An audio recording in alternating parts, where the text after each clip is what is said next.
Wonder what it sounds like when I do my Liam Neeson voice. Screaming My right Captain Birdseye voice. now. Yeah. Going out to get some fresh air. I'm innocent.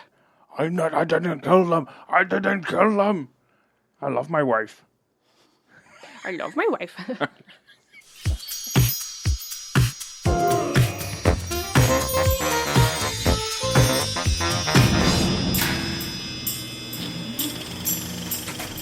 Well, hello there. Welcome to On the Beat, the podcast that uncovers full frontal male nudity in cinema. My name is Laura, and I am joined by my co-host, Ryan. Oh, Christmas tree. Oh, Christmas tree. It is a Christmas Christmas movie. tree. Oh, It's a Christmas tree. I was singing this song. Like, I was actually going to sing I this was song. trying to change it Da, because da, da, da, da, Christmas tree. we're doing a movie podcast. Yes, the knobs are all covered in glitter and tinsel. Whoa. And they got little baubles hanging off them. We've come to Christmas, the once Christian tradition, now the capitalist bloodbath that it is now turned itself into. Pagan tradition, but that's fine. Either way, That was absconded. I thought it was Jesus' birthday, right? Happy birthday, Jesus. Happy birthday, Jesus! How were you born? No one really knows. It's unexplainable. It's a miracle, as they say. It's a lovely fictional tale that was written in a book, and now we get to give each other presents. Yes, it's a book full of moralistic tales to live your life by. And because of this a beautiful story, we get to look at wieners and Christmas movies this year. Our first of the 2022 Christmas season. Yeah, did we do Christmas movies last year, or did we just do movies? I Did genuinely don't remember. Oh, okay.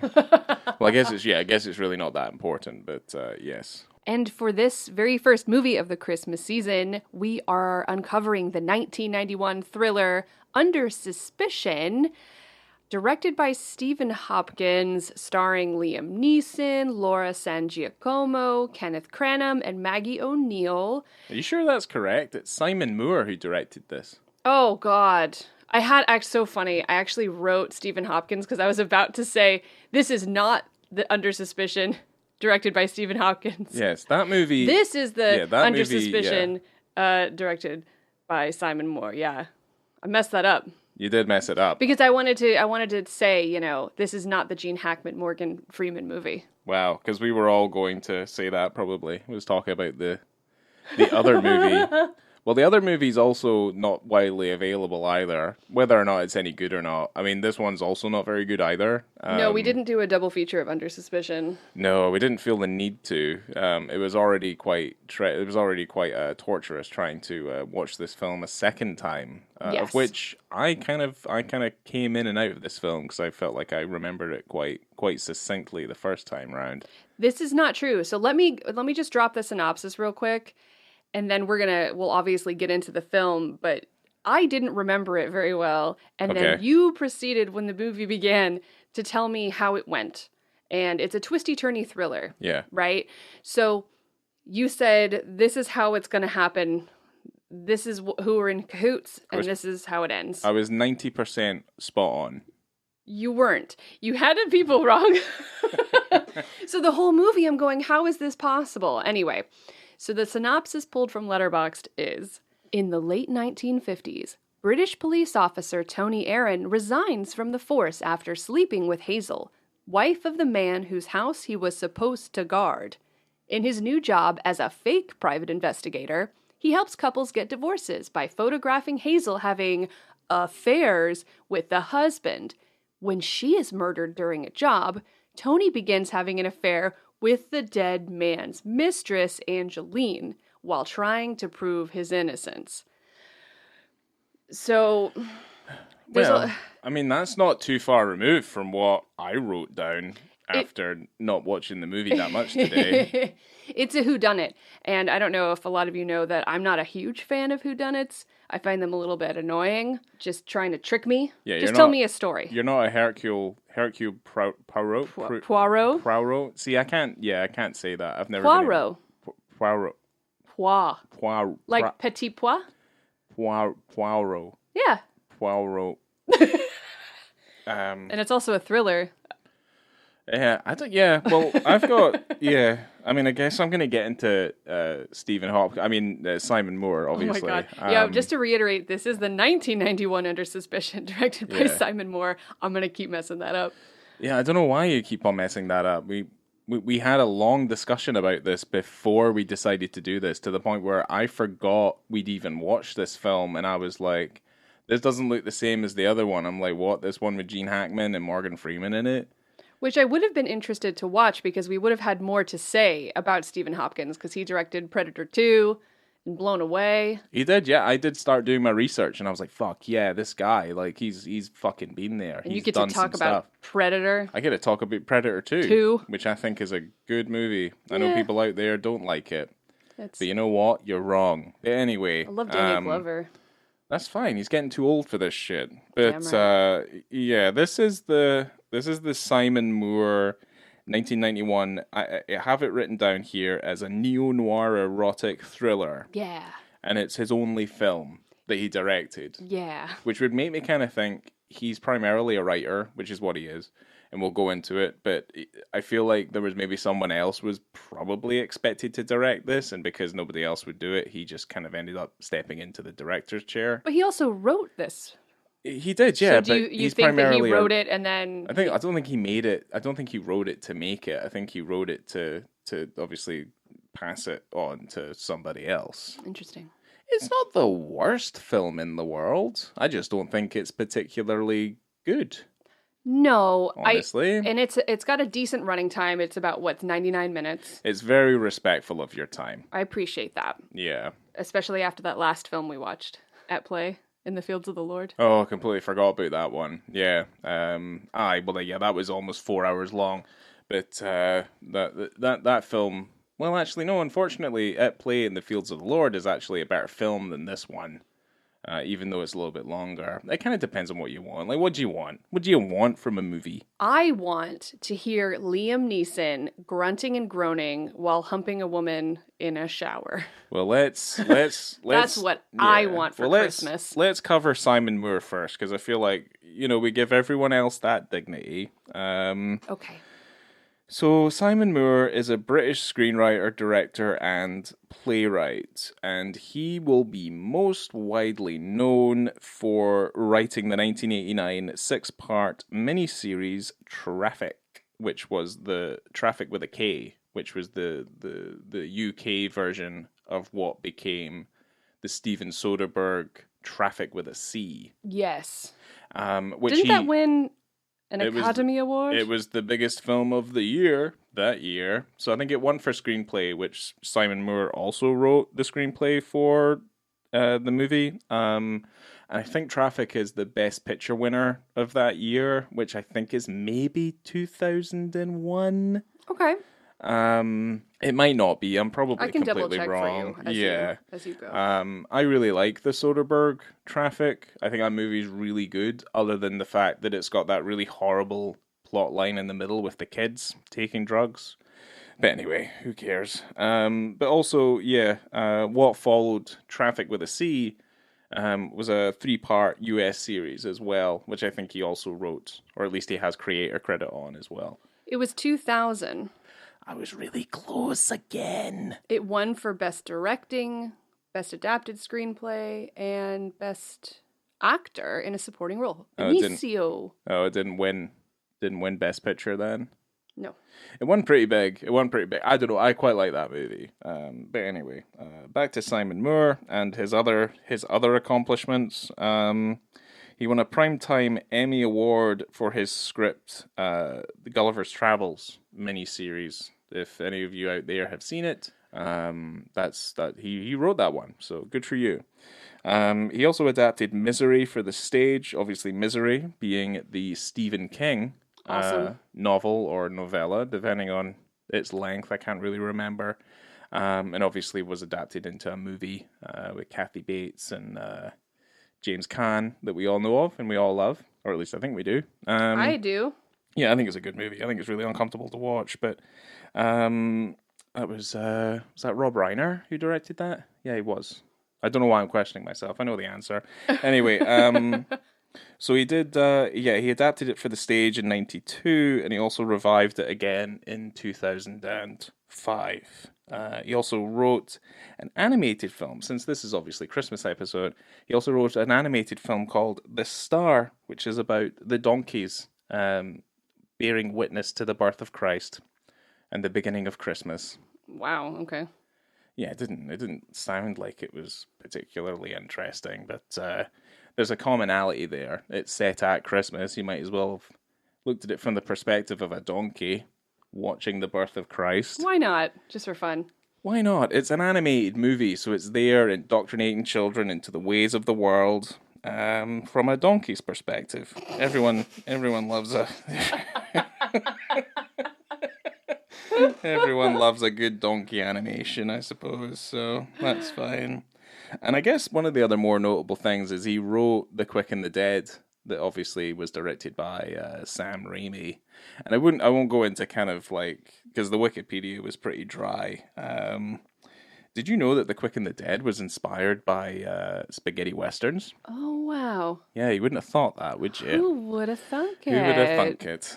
Yeah, they were really, whoever was updating the Wikipedia page. And I don't know, like, if anyone complains that we use Wikipedia as like one of our main sources. I'm also like, where the fuck else am I meant to go other than IMDb to get my my information? I check my sources. If I go to Wikipedia, I use it as a reference point, and then I check all of the sources. That's what I do. Okay, because usually what I'm checking for is just straight up facts, unless it's a piece of information that's just like wild and out there. I'm looking for facts. Wikipedia.com. Yes. Simon Moore also directed 2001: A Space Odyssey. That's what I also said in Wikipedia. Anyway, let's just say that. But yeah. Speaking of 2001, yes. The Best Picture winner was Gladiator that year. Oh, that's a good year. Yeah. That's a really good year. It's pretty decent. Yeah. I'm not finished. There's still more Simon Moore trivia that I have to put out there. But here's the thing. Here's what he said about writing The Quick and the Dead. So he did say, when you introduce women into that world, interesting things start to happen. Like what? I think it's you could actually say that about most times in history, that if you do insert women into them, then things start to get interesting. It's a male-dominated world. Gross. The Western world. Like the Western, as in the Western. Like the pew pew, men on horses, cowboys, pew, sheriff pew. sort of thing. Yeah, like that bullshit. That time in history. When you insert women into there, it starts to get interesting, because we've all watched westerns. Women aren't really doing anything other than cooking and cleaning and just being damsels. Or if it's a John Wayne, or if it's a John Wayne movie, getting put over his lap and then spanked repeatedly, because that's hilarious. Oh, great. Or being punched and slapped. I mean, that's basically what happens to women in these westerns. Anyway, we've moved on. Maybe. Excellent. Yeah. It's funny. I don't know if we talked about this in the Color of Night episode, but you were saying how going to Wikipedia and going to IMDb and kind of getting information. Well, they're user generated. Right. So because of that, and I've probably talked about this before, but it just reminded me of when I was doing research on Bruce Willis for Color of Night, and then I got into an argument with a guy, or I sent him messages because he wrote on IMDb. I think he wrote on IMDb, and then he also wrote an article stating that the director of the film used a stunt cock for Bruce Willis because Bruce Willis's penis was too small, which wasn't true. Mm-hmm. And so I hunted that guy down on the internet, and I sent him messages. And I said, please show me your source for this information. And it took him months. And he finally messaged me back. And he goes, I'm so sorry. I just saw it written somewhere. Yeah. Well, perpetuating lies about Bruno. Yeah, but we also pointed out that that's modern journalism at its finest right there, though. Like, that's kind of how it is. Spreading false information about my boy. Like, that's unfortunately the world that we live in now, where it's just full of misinformation. Or at least you can put a piece of information out there, and then people digest it, and then, almost completely unknown to the people who have finally digested that information, you can just retract it or just say, oh no, well, we were wrong there, even though things like that now, unfortunately, lead to people doing crazy things, and then tragic events happen. So that's the harsh reality of what we're going through right now. Well, this is a pretty Merry insulated Christmas. incident between me and that man on the internet. Yeah. So we squashed it, and I think we're both cool now. And he won't be spreading Cool. that lie anymore. Yeah, I don't think him. It didn't incite too much violence on my part, No, but it was close. that's true. It did not. Him saying that particular piece of information about our boy Bruno didn't lead to a mass shooting. No, and it didn't leave. It didn't lead me to put a poo prank, and that's violence for me. You know? Yeah. Well, I mean, that's true. But I didn't do it. I didn't do it, everybody. We fine. resolved it like adults, and everything is fine. Yes. It's even better when you resolve those sorts of arguments in Instagram comment sections as well, because everyone's correct. Yeah, we're all right. Everyone's right. In their own way. So, you just yeah. got to listen to both sides of the story. So, do you want to hear the tagline of this film? No. Oh, wait, Too late. yes. You have to. Oh. How close can you get to a killer before you're too close? What? That's stupid. In Liam That's Neeson's dumb. case, it's probably in bed Yeah, probably. with them. I think I love you. Everything I do, I love you. The His entire time. 5-star Liam Neeson impression, everybody. Yeah. Hold It's on like, to your butts. It's like late era Liam Neeson, where like he's dissolved his Irish accent into something that's like it's like Taken. It's like Taken, and what's the other movie where he's on a plane? Is it called like Collider? I don't know. What's it called? Commuter? Commuter. Yeah, there you go. That's probably both of them are Liam Neeson Oh wait, no, movies. that's on a train. There's one on a plane as well. It's like or like I believe it. or like yeah. Or What's the one with where he fights wolves? in That one's the pretty Grey? cool. The Grey. Yeah, love it.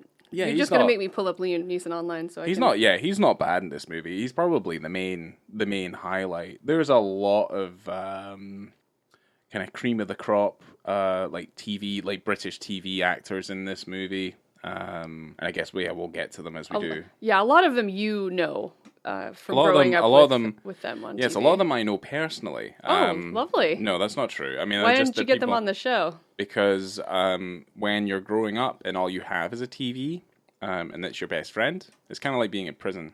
Oh, You do think that people are your friends when they're obviously not. that's pretty sad.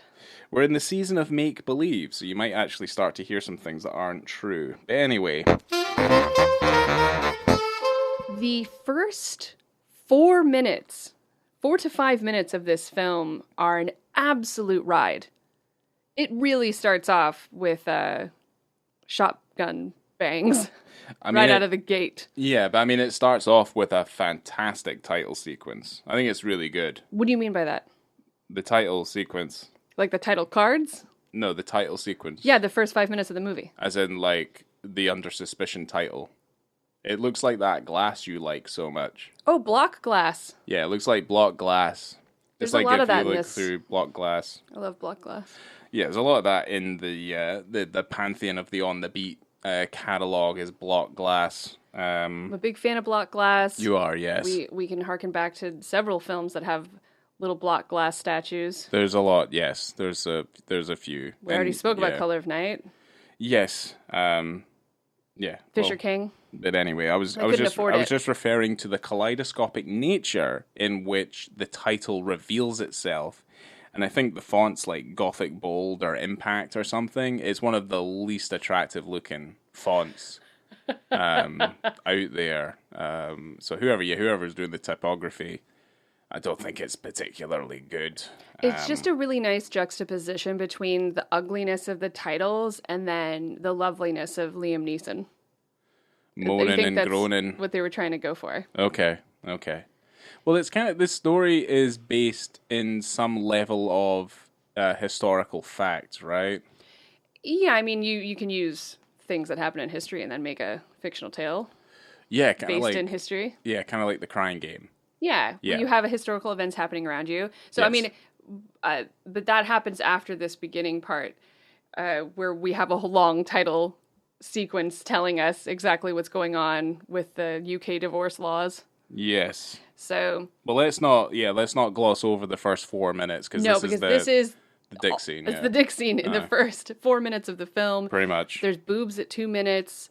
It's really quite something. So you kind of see our two main characters really at the very beginning of the film in kind of like a hidden car, like a cop car, and Liam Neeson's dressed up in his cop outfit. They're staking out. Yeah. Well, they're meant to be watching this guy's house. Okay. So they're meant to be protecting the house. Okay.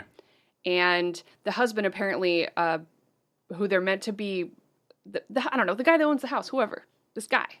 The husband. He's not home. He's not home just now. Just now. So Liam Neeson goes like, oh, I gotta go out for a breath of fresh air. I'm gonna go out for a breath of fresh air. And leaves, and his partner's kind of like, dude, where are you going? And I pretty much the next thing you see is a pretty much naked Liam Neeson going into the bathroom where this guy's wife is taking a shower. Yeah, he looks like Gandalf when he first goes into the Hobbit house in Fellowship. Oh, because he's so tall. I was just thinking of Gandalf naked, and I didn't want to do that. I mean, Why'd you do Ian that? McKellen naked. Well, I don't know if that's where your mind immediately goes to. That is the least of my I'm just concerns. thinking of it like a naked Gandalf going into this lady's bathroom. Yeah. Well, I mean, little Frodo doesn't want to be there because he's at fucking eye level with his junk. Like, he doesn't want to see a wizard. He doesn't want to, a wizard slave. Like, he doesn't want to see any of that. No. So, luckily, they left that bit out of the movie. Yeah. Even though it's in the book. But I should call him Tony. His name's Tony. He gets naked before he even gets into the bathroom, which I love. He just like kind of crawls in to the bathroom. You got this lovely lady taking a shower, and immediately you kind of know this has been happening for a long time. Like, these guys have been banging for ages. Okay. And the partner knows. He has to know. He's like, how do you know they've been banging for ages within the context of the film? I feel like you're grasping at straws here. Because his partner kind of did an eye roll when he goes, oh, I'm going to take a walk. He goes, oh, come on. And he goes, well, the husband's not going to be back for hours. So it's like he knew what was going on. And then the wife, it's not like, imagine if you weren't banging this dude and you're taking a shower and some gigantic cop just walks into your bathroom naked. Horrifying. They've been doing this for ages. That would be a much more interesting film, though. Personally. No, it wouldn't. That's my worst nightmare. And then I've come to see you. No, my husband's coming home. I heard this. I've been watching your house for months. I heard there's fresh air in this bathroom. Ew. Fresh sex. Yeah, it's not fresh very. sex. Yeah, what happens though? Like, well, at 2:30 you see some boobs.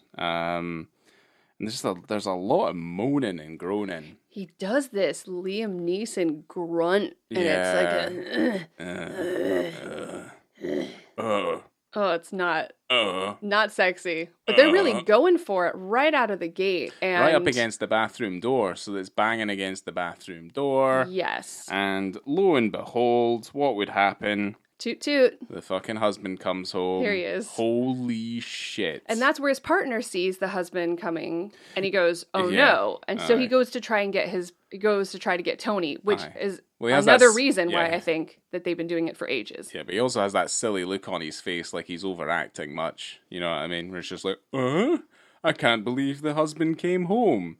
What a quandary. But the husband realizes that they're having sex in the bathroom, so he immediately goes for his shotgun, gets his shotty out of the drink cabinet. And, and you can see there's a bunch of old Western novels sitting on the table where he goes and gets the shells for the shotgun. He's a real, let's say, enthusiast. Because he's not a farmer. No, but this is also in the UK as well, so it's not like it's not like copies of Guns and Ammo are sitting on his desk. It's a little bit more traditional. He's a little bit more of a traditionalist with his Roy Rogers stories and stuff. He's a rich guy. I don't know why. I don't think they ever explained what was going on in that story anyway. Why they were watching the house, how he even met this woman, why they were banging, and why this guy has guns. I think, like, what I was referring to earlier is that you do kind of feel like maybe you are clutching a little bit at straws because you're not really given a lot of information right off the bat. You're kind of just meant to piece it all together. Which is another reason I don't like whodunnits, and I feel like I'm getting the rug pulled out from under me. I mean, to be fair, this opening segment is it's just character stuff. It's none so of good, this, though. yeah, none of this stuff really kind of comes into play after it's all over. You know, you could have actually have just cut into the movie without this bit, really. But then if we didn't have this bit, then it's the best part of the movie. Yeah, but you could have just cut it out completely and then just truncate it all with dialogue and stuff like that when you start on the train scene. I mean, this is the dick scene. If this thing didn't exist, we wouldn't be covering Under Suspicion. So in some way or another, it's the best scene. In another way, it's the worst scene because it means that we have to cover Under Suspicion. But anyway, carry on. He's got the shoddy. He's got the shoddy. Yeah. And he's gonna shoot someone with it. He sure is. So well, he tries to. The partner comes in, goes, "Oh, don't do it." Shoots at him, shoots through the bathroom door. I'm pretty sure that Liam Neeson climaxes at the moment the shotgun goes through the door. There's some nice cinematography with groans. with the groans. There's some nice cinematography with the gun stuff in this movie, I will say. It's kind of like he took a leaf out of like Sam Peckinpah, and he just made sure that like anything that the gun hits or makes impact with, we'll shoot it in slow motion so it looks a little bit more impactful. Because he blows a massive hole through the bathroom door. Oh yeah, and obviously Liam Neeson completely stark bollock naked, completely naked. Yes. And his partners ran into the house to like plead with him, and he knows he's a copper, right? He must know he's a copper. Oh yeah. And he fucking shoots at the copper down the hallway. He's mad. He is livid. He's a mad bedlam ensues. Mad dad. He's a mad dad. Oh, the dadness. The dadness comes to call. Angry dad. So this is at about 3 minutes and 53 seconds into this movie where Liam Neeson jumps out of the window, the upstairs window. It's not as action-packed as we might be making out. It's really good. He kind of climbs out, he's onto the small section of the roof, and then he's in the yard. And he's running, he's naked. Naked. Completely naked. Everything's wobbling around. In a big wide. I mean, you just see him up there, jumps off the roof, running through the tennis courts. Yeah. It's raining. So the sprinklers are also on for some reason.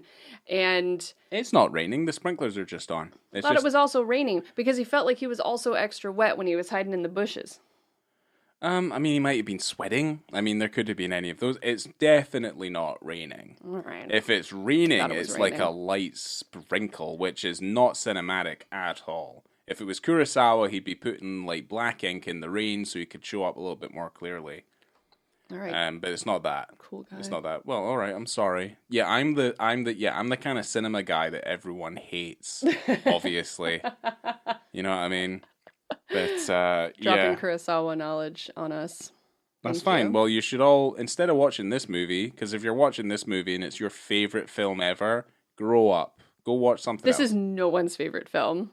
I mean, it's it might right be. Down the middle. I think, well, we were watching the new Scream last night, and there's a line in that movie, I think that movie's crap, but like we were watching the movie, and there's one of the characters in there who's like the Jamie Kennedy ripoff, who's like obviously very knowledgeable about cinema and everything's like this and everything's elevated. They go on about like, well, you know, you might not like the film equivalent of the Scream movies in that universe is the Stab films, right? And she makes a very valid point where she's like, well, Stab might be someone's favorite film ever, so there's no point in trying to diminish it. So maybe Under Suspicion is someone's favorite film. This is the kind of film my gran would have loved. This is the type of film that I do love. So, you know I love erotic thrillers. So this is now in your top 4 now, I said this is the kind of film that I love. I do not love this film. Okay. So, more police show up. We're going to talk more about the first 5 minutes and then just gloss over the rest of the film, by the way. Yeah, we're not good. Yeah, because it's all fairly kind of standard fare. But more cops show up, and the husband's still out there with the shotgun trying to get Liam Neeson. By the way, he climbs over a fence, and I'm pretty sure there's barbed wire over the top, totally naked. Yeah. And his partner's trying to help him. His partner gets caught. Yep. On the barbed wire. And this guy is ready to shoot this effectively unarmed police officer stuck on the fence. He's going to shoot anyone that comes near him. Yeah. So he's like, help me, naked Tony. Like, get me off the fence. Tony, help me. Naked Tony, help. Tony. And... I'll come to your aid. God. But one of the other cops that shows up gets caught, basically, by the husband and gets shot right in the belly, right? So the cops come behind them. They do the primary thing that you shouldn't do with anyone who's got a gun. And I know this because I wrote a cop show for a wee while. You make your presence known before you get close to them so that you can duck for cover if he does turn around and he does blow a shot. Because I think in the cop show I was writing, there are guns in the world. Obviously we had Dunblane, but obviously that basically was like, well, look, we can't have that happen again. So they banned all guns. So the only people who could really have guns in the UK were farmers. And a lot of the crimes they used to go to most of the time were farmers blowing their heads off with their shotguns. Oh dear. But protocol would be you don't get right next to them when they obviously out of shock they will turn around. The gun is more likely to go off because a lot of these guns are really old because obviously you can't get new guns in the UK, and certainly this is set in like the 1960s, right? This is the late 50s. Oh, okay, so it's like this is actually 1957 right now. Yeah, so like Dunblane wasn't till like the 90s. So like there's still guns obviously in circulation. There are gangs and gangsters in the UK at this point. So but either way, yeah, protocol is that you make your presence known well before you get near the person with the gun so that you prevent what happens in this particular moment. Yeah, what happened was incredibly ill-advised and stupid. Dumb as fuck. The Bobby is the one that gets murdered. Yeah. And yeah. And I mean he gets shot and he's on the ground, but no one goes to help him. Well, the guy still has the gun. He does, but he's looking at the body on the floor that he's just created, and obviously the detective who we meet later on, is there with the Bobby, but the Bobby's just lying there. I mean, I guess from afar you can just look at him and go like, well, he's dead. Yeah. You know? I mean, that's a close range shotgun wound to the torso. There's a better close range shotgun wound later on in the movie as well, which is like, one. Yeah, it's just the only reason this film doesn't get a half star. It gets a single star just on its own for how fucking amazing it is.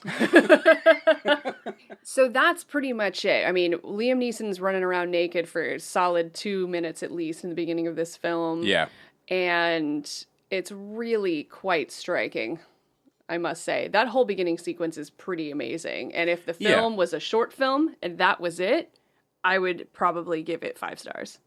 No, I wouldn't, because I'm still scratching. It's a bit of a head scratcher. The whole film's a head scratcher. You're not wrong. I still don't understand this movie, but that's okay. We're gonna talk about it a little bit. But I bet our audience is thinking, why is this a Christmas movie? You've not said anything about it being set at Christmas. Because... Well, you know what, sunshine? I'm about to fucking tell you. 2 years later. And we're at the train station, and there's Noel playing. There's carolers, and there's Christmas trees all over the place. Yeah. And there's a whole bunch of text. There's a whole bunch of text. So whole bunch of text. It's basically it's like a title exposition about divorce legality in England, or in the UK, I guess, in the 1950s. So if you want a little bit of background on it, I have like 2 sentences. So yeah, might as well just say it. A little bit of history for y'all. So the Matrimonial Clauses Act was enacted in 1923, which enabled either partner to petition for divorce only on the basis of their spouse's adultery. And before 1923, only the man had been able to do this. But at this point in 1923, now women could also petition for divorce if their husbands were adulterating. So yeah, basically he seems to be working exclusively. Is he just working exclusively with men then, I guess? We only see him work for two different clients. Yeah, I guess am I so. not wrong? So I mean, maybe women do it as well, but we just Yeah. don't get to see that Yeah. in particular.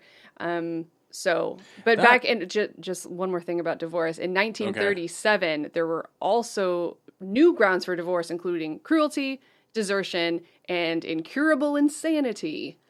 So by this Yeah. point, there were other ways to get a divorce, and in Ireland, it was way more strict. But we're in Brighton in Yeah. this film, so We're in this good is old- England. we're This good is a old- little bit more progressive. It's not as much of a Catholic hold on the entire country as it was in Ireland at No, the time. Beach Town. We're in Beach Town now. Yeah, party time. Party. Well, it's not really party town, like Brighton. Brighton Beach party Yeah. time. I remember I used to speak to this lassie who lived in Hull, and she used to call it hell. Yeah, of course. Yeah, she wasn't a fan. But as far as I'm aware, these beach towns are they are what they are. But Rife with seagulls. yes. Well, that's the thing. It was within the context of the law. I guess like if you got married, you were literally in it till death. Yes. Like it was going to be like it's not like you are now, where you could have like multiple marriages if you want to. I remember reading a story a wee while ago about a guy who tried to break the. Well, actually, he has the record for the most divorces ever. I think it's like 37 or 40 or something. Wow. I think it was expensive. Yeah, well, it does sound expensive, but also I think it was in like another part of the world where maybe it is relatively inexpensive to get divorced. But then you also kind of have to think to yourself, if this wasn't his ploy, then you would just stop getting married and then just have girlfriends, if that seemed to be the way that your life was going. His first marriage was at least 20 years, though, so he was sincere to a certain degree, at least for the first 20, until the poor woman died. Oh dear. And then obviously the culmination of all the other relationships came into play. Anyway, it doesn't really matter. But basically, title card comes up because the film doesn't do a very good job of like explaining to you exactly what's going on. You kind of piece it together as you're going around, but it is basically it's just you're defrauding the system. Yeah, so if the only way you can get divorced is by having physical proof of your partner's adultery, that was his game. So he would set up a client with his wife in a compromising position, put them in a hotel.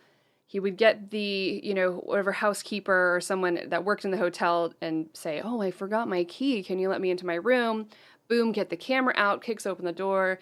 "You should be ashamed of yourselves," and then snaps a photo. But it's all staged, and then they can use those photos as evidence in court to get a divorce. Yeah. Because that was what they thought was the only way around the system. The reason I felt he was more male centric around it, or at least he was dealing exclusively with males, was that one of the title cards basically reads, "All you needed was a woman, a photograph, and a private detective." So otherwise, why would they say that? It seemed to be that the man had to be the adulterer as opposed to the woman being the adulterer. But also the men have the money as well, to be fair. Probably. The men hold the purse strings in this time. So, let's carry on. Let's try and get through this.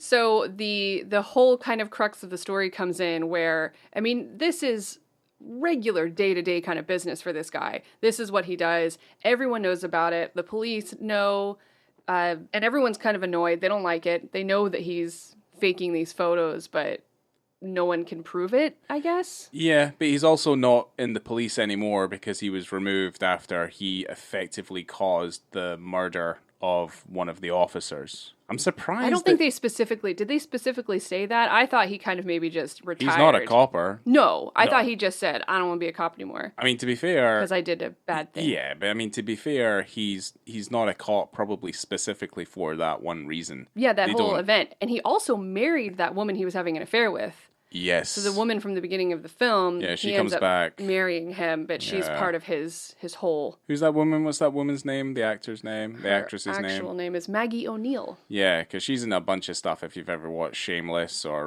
EastEnders, she's a staple of British television history. Has a memorable face. She looks Memorable very face, familiar. and she's also got a very memorable voice, as far as I'm aware. She's quite a character. But anyway, They didn't really let her speak a lot in this film. no, because they only show 2 instances of him performing this this duty, I guess. One success and one Is an unmitigated disaster. And for whatever reason, because one of the other clients that comes back, he comes back later on in the movie. He's like a barrister who's just desperate to get rid of his fucking wife. Yeah. God knows. But yeah, he's just desperate to fucking get rid of her. And he's not particularly, I think for whatever reason, I think Tony uses like prostitutes. And he wasn't particularly comfortable with obviously actually having sex with an actual prostitute because it sells better, I guess. You know, obviously a photo of him, deep dicking some poor woman that he's met off the street. But what he does is Tony brings in his wife, who's an actress, to basically pose in these photos. Nothing illicit or anything like that. There's no genitalia, but what we're seeing obviously is, it seems to be proof positive enough that that's what he's looking to do when it's a little bit tamer. But bringing his wife in is a horrific mistake. Yeah. So during this massive disaster, the same thing happens. Get the housekeeper to open up the room so we can kick it open and go, "You two should be ashamed of yourselves," and take a photo. Mm-hmm. But what he ends up taking a photo of is a massacre. Yeah, I would just say that. A bloody massacre. They've all been shot. They're murdered. They're shot. There's been a murder. The man's thumb has been removed. There's blood everywhere. It is a fucking massacre. And Liam Neeson just chews at the scenery and just starts to break down, and he runs away. Yeah. He runs away. And then the police get involved, and then this is the moment where effectively we are, I guess this is kind of where the film effectively begins. This is where the whodunit starts. And this part of the film, the whole whodunit, the mystery, the investigation goes on. The movie is just over an hour and a half, but this whole part of the movie is about an hour and 15 minutes long. Like an hour 20. Like it's the whole huge. movie. Yeah, it's the whole film. And it's all, how could this have happened? Who did it? It must be you, Tony. No, it must be the mistress. And it's just a bit tiresome. Hey. It's also because obviously I tried to explain it as the film was going on as if I'd remembered it. And then, misremembering certain details aside, because I think I was pretty accurate, it is a little bit contrived. Right. So if, and I think this goes without saying, but I will say that if people are really interested in figuring out this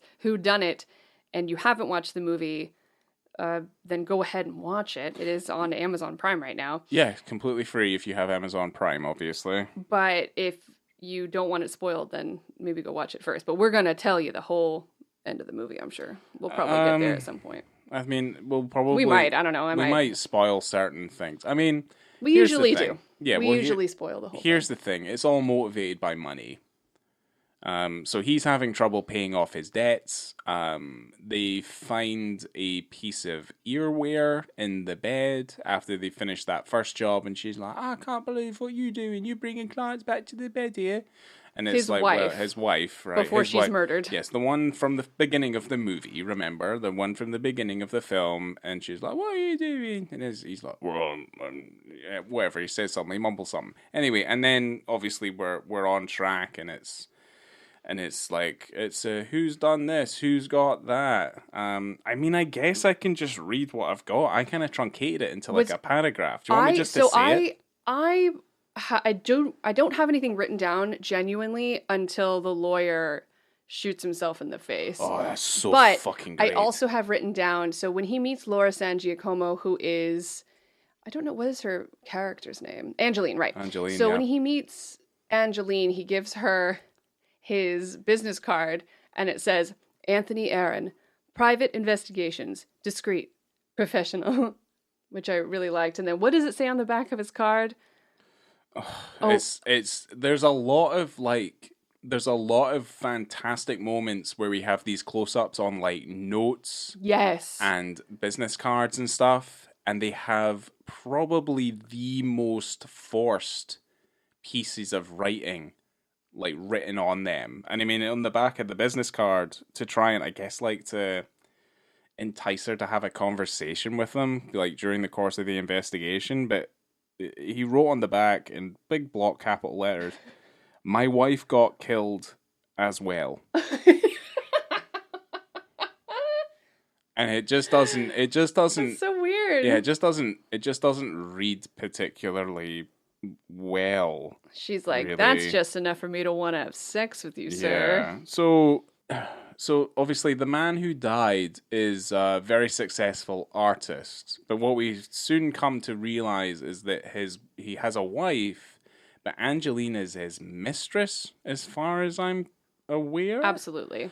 And I guess Liam Neeson is kind of seen as the one of the suspects. I think it's based off the fact that the gun that has gone missing from his office, and they do eventually find the gun, but the gun matches obviously the bullets that were used during the course of the murder. So bum bum bum. I mean, you need the murder weapon, otherwise you don't know who done it. Exactly. Points so they're kind of it points towards Liam Neeson. He's just like, "It's not me," and he's like obviously doing the investigation as well. But anyway, all kind of comes to a head where he is intent that Angeline is the murderer because there's motive there. So there's motive in the fact that they end up going to the lawyer's office regarding the will, like the will and testament, and the wife's there and the mistress is there. But what they find out is that the mistress has gotten all of the money and he had rewritten the will on the day that he died. Whoa. So motive. The wife is pretty fucking pissed off. Absolutely. She doesn't get any of his art. No, none of those arts, which is all Angeline naked. Those are all the arts that he drew. Oh, so was Angeline his muse then, I guess? Oh, okay. See, it's all That's why there was this whole scene where when Angeline and Tony are like getting busy in bed and there's candles and it's all getting hot and heavy. It's and really she's sexy. Yeah, right. Yeah.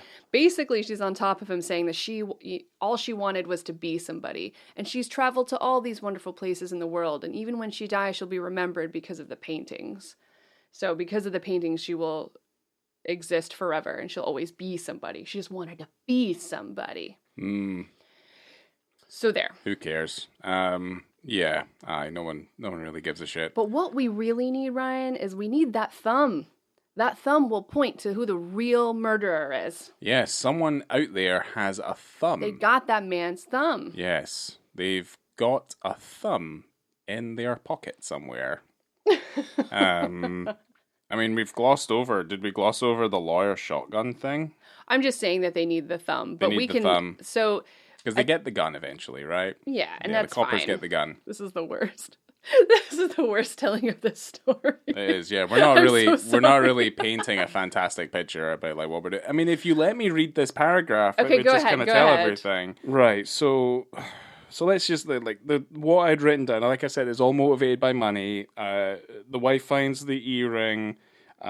We kind of understand that maybe he's been colluding with like the wife, widow, mistress during this time, because obviously the mistress gets the money and she gets the paintings.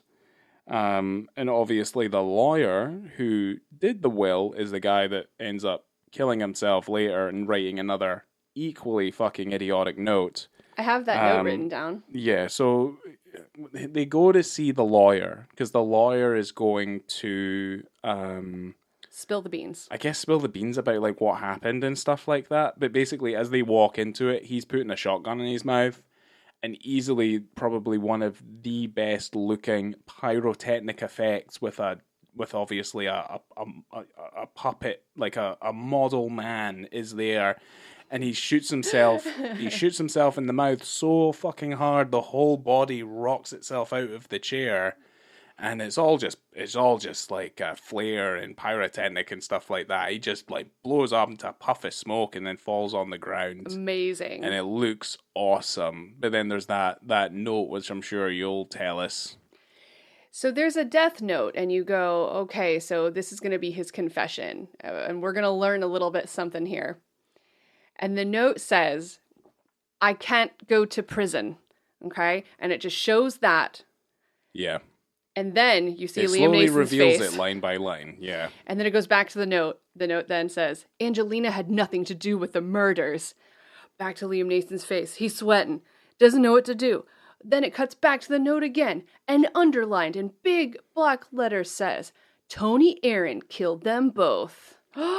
It's also in block capital letters. Underlined, scratched, underlined. On note paper. Just so you know you don't miss a thing, because obviously the audience are complete idiots and we wouldn't know what was going on, so it has to spell it out real big for us. So basically, as we come to realize, is that we think someone's trying to frame Tony. Yes, well, he's been saying it for days. Yeah, but also Tony is making the police think that he definitely did the murder, but that someone else is framing him. Yes. Even though it becomes quite clear that he did commit the murder, the police were on the right track, and everything was going according to plan. But again, it all comes down to this thumb. The thumb. Because the thumb was taken off, and basically, major spoilers now. Angeline's about to leave. She's got her money. She's got her paintings. Neeson is in prison. There's a court case that we all see, and it's really long. It's really long, and we've already it's got the guy who plays New Taggart. Whether anyone from Scotland is aware of Taggart, plays New Taggart. He's the barrister. He's the other lawyer. And there's this whole thing about the barrister. The first guy who frequents the services of Mr. Tony is a barrister, and I think the first time we see him, he goes to his office. There's a break-in, and he can corroborate the break-in. But it doesn't fucking help Neeson anything anyway. He ends up going to get hanged. And his partner, amount of evidence, and it's all circumstantial evidence anyway. But they're gonna hang him. They're just going to get it done, because that's how you close cases. That's right. So, you got to get those things in the books. You got to make sure you fucking hang that fucker, and everything's right away. All good to go, yeah. No time for appeals. No, get it done. No, because he did it, obviously. Duh. So, his partner, he's like in prison. He's just like, I need you to find the thumb. And he's like, he goes to his partner, who breaks in. Angeline's leaving. She's going to go to a fucking airport. She's going to go back to America, whatever. Yeah, the partner just rips apart her house. Yes. Just rips it to shreds. Looking for this thumb. Ripping up couches and breaking all sorts of probably very expensive items to find this damn thumb. And the sun's coming up. He's hanging at dawn, baby. You got no time. Yeah, so the partner finds the thumb and ends up being this mad dash. Yeah, like he's literally, the lever has been pressed. He is actively falling through the air. Absolutely insane. I mean, this is the craziest. I've never seen such a last minute, like, pick up the phone, don't execute this guy type of moment where he's literally falling to his death. He's got the noose around his neck. That motherfucker's going down. His absolute treasure of a partner dives the fuck in and saves his life. It is wild. And Angeline is apprehended at the airport. She's then convicted of the murder. Which is also a very strange thing. Also very weird, yes. How can you convict someone? And why didn't they hang her? Is it because she's American? Well, they were under the pretense that the gun was stolen from the office. And I guess, here's the thing. Like, here's no evidence to convict her at all. Well, I mean, they had the thumb. That's the thing. Her thumb was found within the art belongings of her stuff. But then she also kind of goes to point out later on, it's like, well, you were looking through my stuff. You could have planted the evidence there, blah, blah, blah, blah, blah. And there was no other police there to verify the fact of where he found it. He also broke into her house to get that evidence. So that would have been thrown out. I'm just saying. I'm also going to put it out there as well. Like, we might be misrepresenting, like, what we're being what we're being shown in the movie, because our memories are also not fantastic either. I think when the film finishes, we're kind of left with an empty feeling of being like, well, I don't know, I don't feel like I got all the information, which is also, I feel like, an issue with the writer and obviously director of this piece. But also it could come down to the fact that we were just fucking bored by the whole thing. Maybe. Yeah. But also, like, I mean, again, the plan doesn't really work without the will. The will is also in the name of, obviously, who ends up being the convict is obviously Angeline. And the wife obviously gets nothing, but then eventually the wife does end up with everything. It passes back on to her. Which is strange. Which is also kind of strange, even though they were already married and there would have been some kind of clause there. But anyway, it doesn't really matter. Yeah, the more we talk about this, the more it falls so hard. Yeah. It falls apart so badly. Which is also kind of another strange thing, and it kind of makes more sense near towards the end, was that my understanding was that he was in cahoots with Angeline from before, but then what you find out is it's not Angeline, it's not the mistress, it's not the muse that you're in cahoots with, it's the actual wife of the husband. Who's just a money-grubbing wife. Like, she just wanted the money. Yeah, so I mean, that was the mistake I made from misremembering it from the first time. But yeah, he does end up with the wife at the end. They go to Miami. So there's a nice little Florida connection there. That's right. And he's got his money issues all kind of sorted out, and they kind of just drop it all down into a nice, convenient little monologue that they have, a little conversation. But there's also this thing, and there's a thing that that we completely glossed over, is that Tony, Neeson's character, has a really weird way of lighting cigarettes. Yeah. And it's a very particular way of lighting cigarettes, where he kind of slaps it against his hand, he shakes the lighter a little bit, because it's kind of like a Zippo. It's like a kind of small miniature Zippo. Slaps it against his hand, he slaps it open, and then he lights his cigarette. And it's this very particular, peculiar way of lighting a cigarette that's very kind of noticeable. And it's also something that goes to his detriment as well, is that Angeline starts to realize the sort of, by his behaviors, that he's the killer as well. I do want to point out that it only looks like a miniature Zippo because Liam Neeson is gigantic.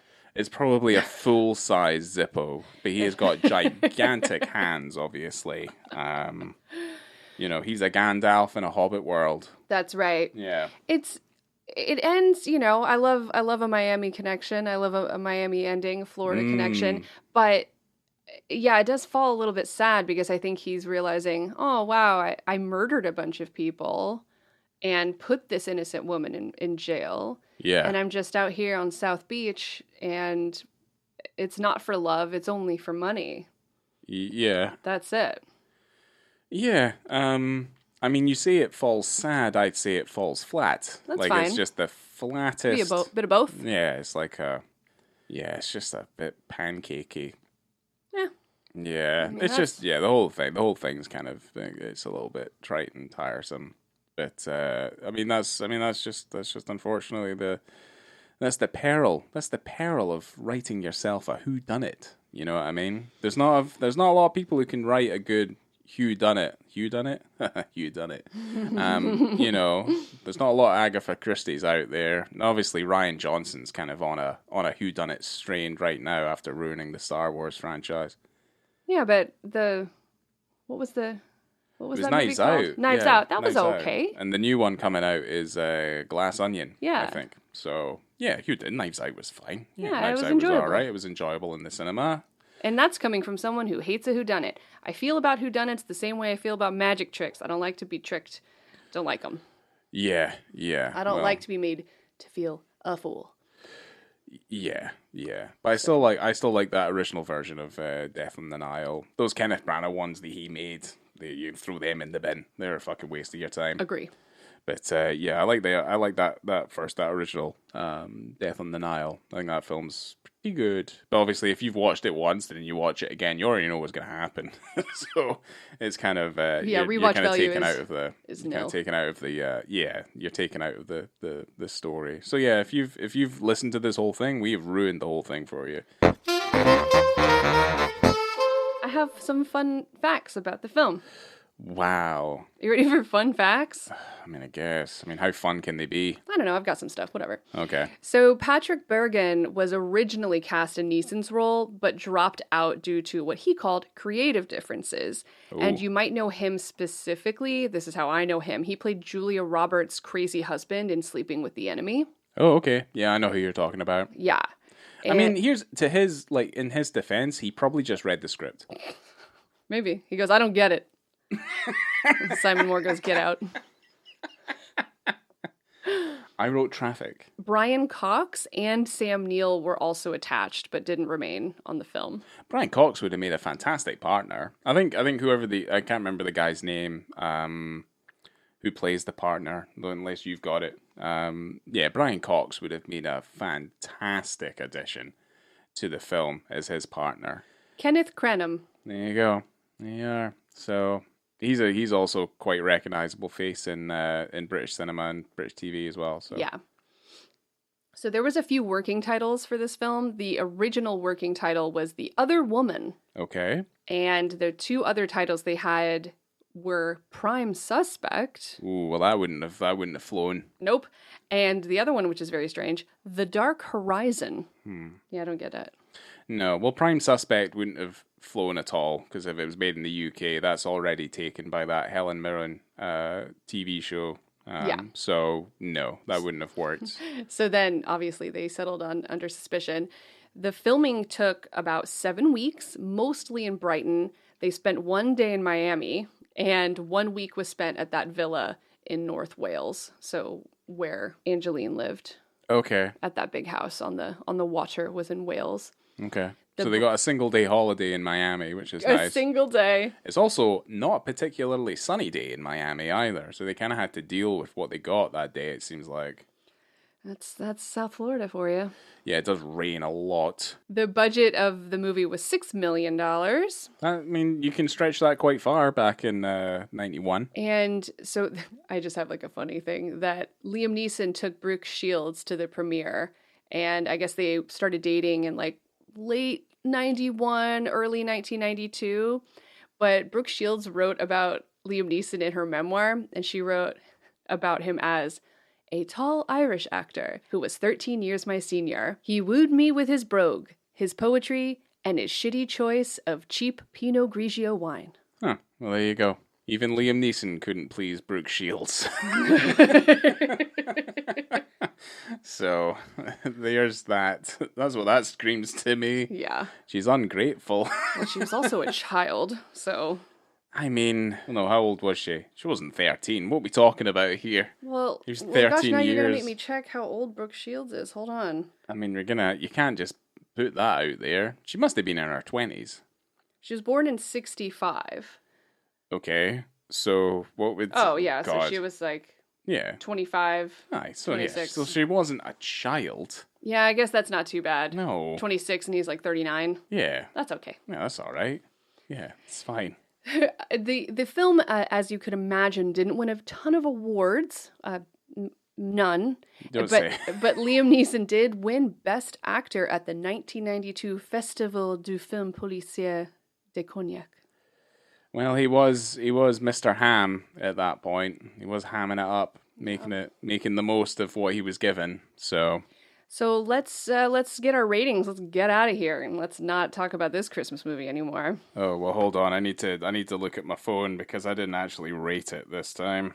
I can go first. You can just go. I'll just figure it out. In terms of visibility and context for this one, I'm going to give it a 3.5. A 3.5 for distance, and just because it was such a wide shot. In terms of context, I love the fact that he's in the bathroom, he's having sex with this woman, and he jumps out the window. He doesn't take the time to grab a towel, which you would see in other films in this type of situation. You see it tons of times where someone's getting caught having an affair and they have just enough time to grab their clothes, even if it's in a murdery situation like this one was. But he's like, nope, I'm obviously going to be shot if I don't jump out this window right now. Also, his clothes weren't in the bathroom. Oh, right. They were 'Cause outside the door. They must have been outside the door because he walked into the bathroom, obviously.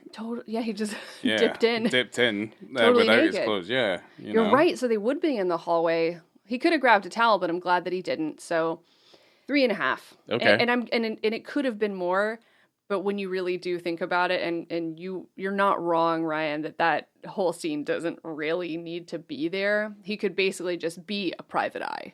Yeah, that whole who's friends with cops. That happens all the time. Yeah, I mean it's inconsequential. Right. You can write the other cop characters to just dislike him from the off for the fact that what he's doing is effectively fraud.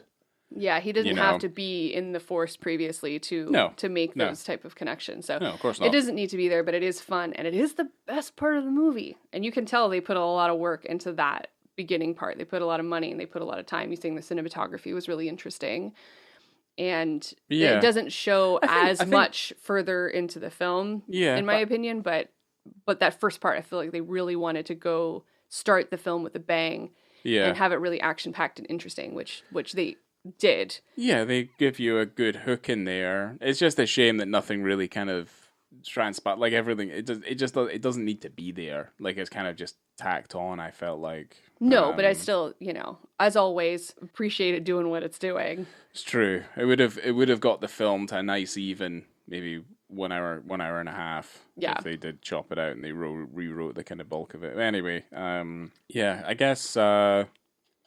Are we just doing the ratings for visibility and context first, and then we're giving our ratings for the film? I can give you my film rating. It's a 2.5. Okay, straight down the middle. Straight down the middle. I could take it or leave it. So I give don't need to kind of over-explain what you've already kind of said, but I gave like the visibility context like a 3. Yeah. They could have covered him up, but they'd already set it up so that he couldn't. So yeah, there you go. Thanks, Simon. Thanks, Liam Neeson. But, I mean, I give the film 2 stars because it's a fucking snore fest, like, after that first kind of 5 to 10 minutes. Also, I'm just not a fan of, like, the story. The only thing that's really interesting is I like the relationship between, obviously, Neeson and his ex-partner. I like their relationship a fair amount. Like that rings true as like a genuine friendship. I love a friendship story. Yeah. A story of true friendship. And that man goes to desperate lengths to prove his friend's innocence. And seemingly I think that's breaks really the law in order to help his friend who's definitely a murderer. Yeah, he definitely did it. Yeah. He definitely did the crime. Liam Neeson is not a good friend. He's not a good friend, but also his partner's probably not a very good cop because all the evidence was leading to what, like the jury and the lawyer, like the prosecution, were all correct. And the partner was taking him to the crime scenes and trying to get him to, I don't know, he was just trying to see if he could be innocent, and walking him through the crime scene, walking him through up and out the window and to find the gun. And he had him along there the whole way. He shouldn't have been there. Liam Neeson should not have been involved in the investigation whatsoever. No, but Liam Neeson was already involved he was already muddying. He manufactured it all anyway. So all those notes he probably wrote. Like all he planted the thumb. Like he did all this stuff. Like him having sex with Angeline was all part of the plan. Yeah. Like this was all that was going to happen because he'd already kind of figured it out with the wife widow before this all kind of happened. And also, Liam Neeson wasn't particularly fond of his current wife anyway. He says that in the course of the film, and then she's like, "Why have you got this earring here?" And he was just quite happy to blow her away, It's rough. Yeah, I mean, not a good guy. Not a very nice man. But yeah, I find the film is a bit of a snore fest. So I kind of took my original rating from 2.5 to 2. It only gets 1 star for fucking lawyer shotgun. Yeah. And that shot is fucking sublime. It's really hilarious. Crazy. Yeah. Absolutely hilarious. But yeah, for the rest of the film, like it's completely avoidable. You don't have to watch it, other than for that first 4 minutes, and you can switch it off if you want. Yeah, and that's fine. You have that power. You can do that, and I would can do recommend that you do that. You don't have to watch the whole film. No. Just watch the beginning and just enjoy the rest of your day, really. You can just enjoy the rest of your Christmas season and not have to deal with the whole film if you don't want to. Yeah, pretty much. Yeah, pretty much. So, goodness gracious. Anything else you want to add? I think we know whether or not we recommend the movie. We just said so. Yeah, I wouldn't recommend the film. In terms of like anything else I want to add, I think I said earlier on that I think Rian Johnson ruined the Star Wars franchise. I would like to say and add to that Star Wars ruined the Star Wars franchise. Oh, shit. Okay. Like, I just had some time to think about it, and I just want to let everyone know that Star Wars has ruined Star Wars. Yeah, it's probably not his fault specifically, even though I think that film's awful. What's the first one? Force Awakens? Force Awakens, which is equally, I think it's really bad, because it's just a remake of A New Hope. I liked that movie. Did you? Mm-hmm. I didn't. Yeah, I didn't like it at all. Yeah, for what it is. Yeah, and I had the Han Solo thing spoiled for me when I went in, because I thought I was going to enjoy it, and then I came out of it and I was like, yeah, I don't like this very much. Last Jedi, that was the second one. That's what that was. Yeah. And then I remember us getting drunk and going to watch Rise of Skywalker. And it's easily one of the least enjoyable cinema going experiences I've ever had. Oh, Ryan, I had fun with you watching that movie because we drank so much before the film. We had drinks inside the film. It was so crowded. And I think we just pissed off everyone around us from laughing so much. Force Ghost and all that? Oof, hilarious. God. Yeah, it's really, really bad. I think we just knew at that point we didn't have to really... I don't think we pissed off the audience, though. The guy in front of us looked annoyed. He was into it because he fucking liked himself a Star Wars. But the thing was that, I don't know, it had Babu Frick. Babu Frick was in that movie. He just said his name. He was a little animated puppet. He was when they redid C3. Anyway, I don't know why we're talking about. I don't know either, and I don't remember that movie very much. Anyway, Babu Frick. If you're a fan, you'll know who Babu Frick is. He was the only thing that was good in that movie. Well, golly gee whiz, we should just turn off this podcast and go watch Disney Plus, and we can watch all of that crap on there. We're just inundated with content right now. Yeah, and they've got all that Marvel bullshit on there as well. No. Well, goodness, we will. It's actually making me think maybe we should have rated Under Suspicion higher. There's still time. You could put it on record right now. Right. Compared to Star Wars, what would you rate Under Suspicion? Well, I'd say compared to the last the last trilogy of Star Wars movies. Actually, no, I think it deserves its 2. No, I'm fine. I'm all right. Okay, yeah, I'm not overindulging in. That'd be a weird one. That would be a weird way to compare this film, but to Star Wars, yeah. I mean, Liam Neeson was in Star Wars. Yeah, he was in Star Wars in the Phantom Menace, which isn't also not a very good movie. Qui-Gon Jinn, yeah. There you go. Yeah, I know stuff. He also becomes a Force Ghost later as well. You know, Force Ghosts. Yeah. Yeah. I mean, he was in there. I mean, he's also he's also in Batman. He's in everything. He's Liam Neeson, for crying out loud. Yeah. He's in a lot of stuff. Yeah. All right. So great. Are you good? Yeah. Are you okay? I'm just annoyed now because you had to bring up fucking Star Wars. And then I just remember that time sitting there that Christmas long ago and just being like, oh God, this is fucking terrible. Okay. Yeah. I'm really sorry.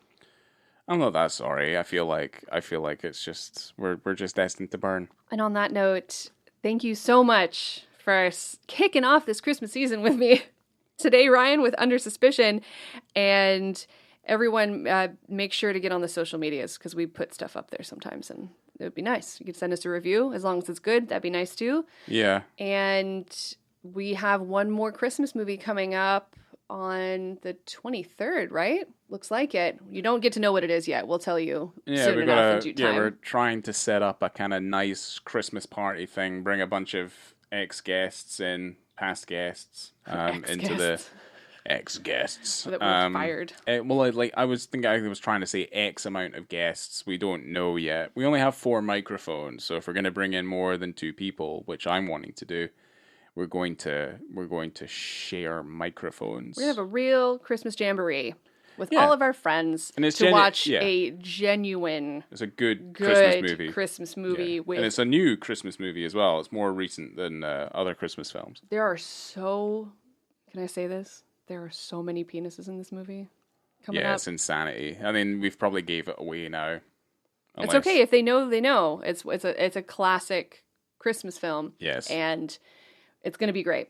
I'm really excited. Yep. Happy Christmas season, everybody, and stay tuned, and we'll be back for more. And coming to you from the Tides Hotel in Miami Beach, I've been Laura.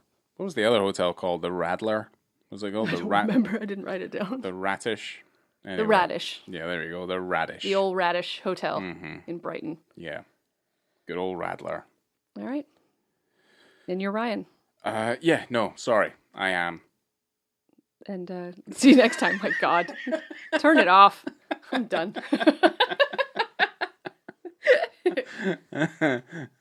I am.